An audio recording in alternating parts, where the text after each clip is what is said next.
Olá, boa tarde. A gente vai estar fazendo correção dessa atividade que nós deixamos na última aula, mas antes disso eu quero relembrar alguns conceitos e fazer algumas considerações também sobre o citoplasma. Bom, nas últimas aulas a gente falou sobre a membrana plasmática, que é uma película que envolve, que protege toda a célula, e por isso ela, por estar envolvendo realmente, ela vai estar protegendo, ela vai estar controlando o que vai estar entrando, o que vai estar saindo da célula, o que a gente chama de permeabilidade seletiva, né? Então, nós comentamos que quando uma substância entra ou sai da célula sem gasto de energia, a gente está diante de um transporte passivo. Agora, quando ela, na verdade, está indo contra um gradiente de concentração e que gasta energia, a gente está diante de um transporte ativo. Bom, esse transporte passivo, ele pode ocorrer por osmose, né, quando há entrada ou saída de água.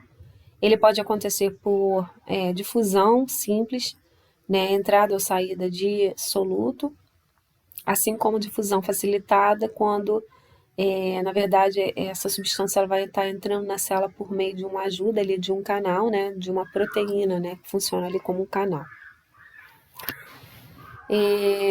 Além disso, a gente tem algumas substâncias maiores que vão estar entrando ou saindo dessa célula, né? E aí a gente vai ter ali a formação de. Elas vão estar sendo englobadas, né, com vesículas, enfim. A gente tem a fagocitose, que seria o ato da célula comer, né? A pinocitose, que seria o ato da célula beber. E a gente ainda tem a exocitose, que seria a eliminação dessas substâncias maiores, né? Com relação ao citoplasma, ele é formado pelo citossol, pelas organelas, né, que estão ali imersas, né? Esse citoplasma, né, então, como eu disse, tem várias organelas ali presentes. Essas organelas é como se a gente tivesse um organismo inteiro dentro, né, dessa célula, porque a gente tem estruturas responsáveis pela respiração, pela, enfim, síntese de proteínas, pelo transporte de substâncias, pelo armazenamento de substâncias, por digestão, né, enfim, a gente tem diversas reações químicas acontecendo nesse citoplasma. Dentre as organelas citoplasmáticas, a gente comentou só 3, né, nessa última aula, que seriam os ribossomos, que são responsáveis pela síntese de proteínas, né? Esse ribossomo, ele está tanto nos indivíduos procariontes quanto eucariontes. Os procariontes são aqueles que não têm a membrana nuclear, né?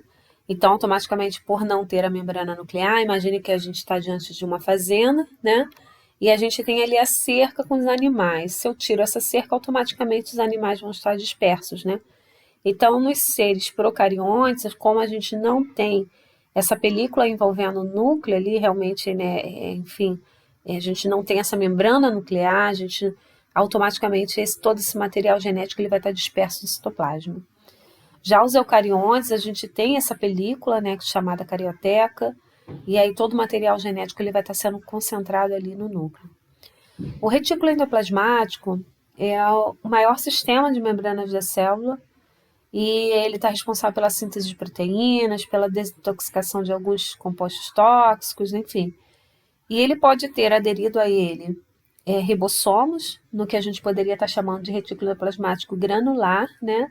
Ou também conhecido como retículo endoplasmático rugoso, assim como ele não ter ribossomos aderido a ele, né? Então, ele seria o retículo endoplasmático agranular, ou também conhecido como liso.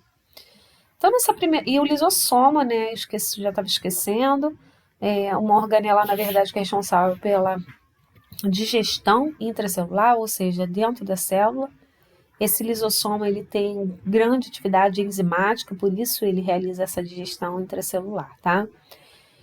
Primeira questão, de que é formado o citoplasma? Então, pelo citossol, né, e pelas organelas citoplasmáticas. Então, o que seria citossol? É aquela região onde acontecem diversas reações químicas, uma região que tem bastante água, que tem várias moléculas, né, enfim. Qual a função do ribossomo? Seria a síntese de proteínas, né, a produção de proteínas. 4. Qual a diferença entre retículo endoplasmático rugoso e o liso? O rugoso ele vai ter aderido a ele os ribossomos.